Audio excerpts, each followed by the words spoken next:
Hello बच्चों, let's read this question. The question says Ootheca in Periplaneta americana is secreted by.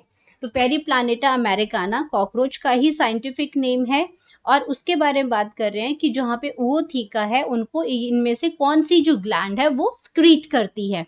तो collateral glands हैं या कॉन्ग्लोबेट gland है या मशरूम ग्लैंड है या गायनेट्रियम है, इनमें से कौन सी ओथिका को स्क्रीट करती है। तो सबसे पहले हम बात करेंगे अपने की कॉन्सेप्ट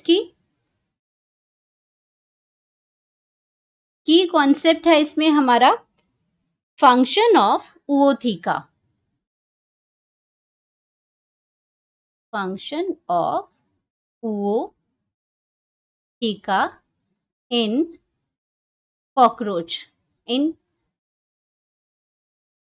कॉकरोच और जिसका साइंटिफिक नेम है पेरीप्लानेटा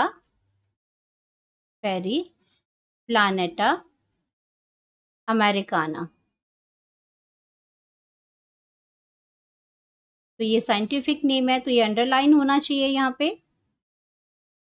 एंड अब बात करते हैं सबसे पहले कोलेट्रल ग्लैंड्स की। तो कोलेट्रल ग्लैंड से पहले हमें ये समझना है कि ootheca क्या होता है। तो ootheca की अगर मैं बात करती हूँ तो ootheca सबसे पहले तो फीमेल्स में प्रेजेंट होता है। ये फीमेल्स कॉकरोच में प्रेजेंट होगा, फीमेल कॉकरोच में है। एंड ये क्या करता है इसको हम ootheca को हम एग मास और एग केस भी बोलते हैं। एंड ये किस चीज से मिलके बना होता है? ये बना होता है प्रोटीन्स एंड एंजाइम से। एंड ये हेल्प क्या करता है एग्स को? ये एग्स को हार्डनेस प्रोवाइड करता है। हार्डनेस प्रोवाइड करता है। बाहर की जो इसकी एग की जो कोटिंग है वो बहुत हार्ड होती है, वो इसी प्रोटीन की वजह से होती है। एंड ये उसको प्रोटेक्ट करता है इसमें। तो इसको जो रिलीज करता है वो कोलेट्रल ग्लैंड्स रिलीज करती हैं। इसको कोलेट्रल ग्लैंड्स जो हैं वो रिलीज करती हैं, released by collateral glands.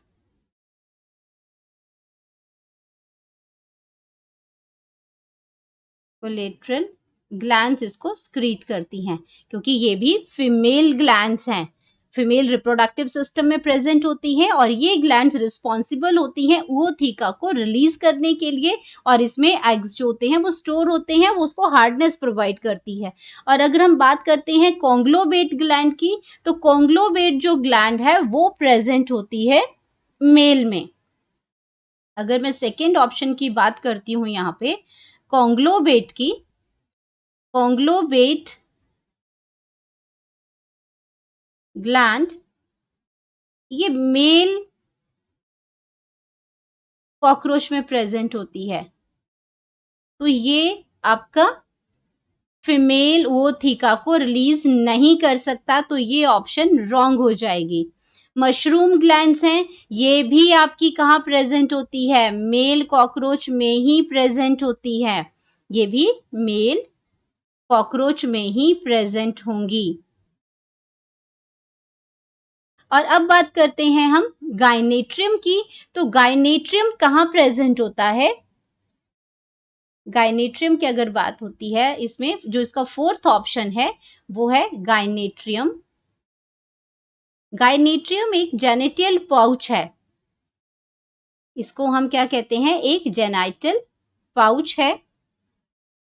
Genital pouch है जहां पे, और ये भी फीमेल में ही प्रेजेंट होता है। इस जेनाइटल पाउच में ही आपके जो आपके स्पर्मोथीकाज हैं, थर्मोथीका, अपर्चर्स हैं, जितने मेल फीमेल रिप्रोडक्टिव पार्ट्स जो ओपन होते हैं वो इसी जेनाइटल पाउच में ओपन करते हैं। और ये कहाँ प्रेजेंट होता है? सेवंथ स्टर्नाइट में प्रेजेंट होता है। इसकी जो पोजीशन है वो सेवंथ स्टर्नाइट में प्रेजेंट है ये।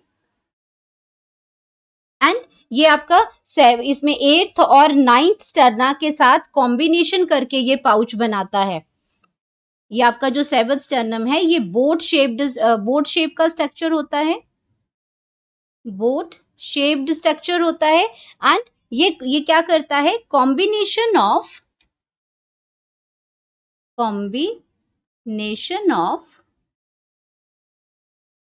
एथ एंड नाइन्थ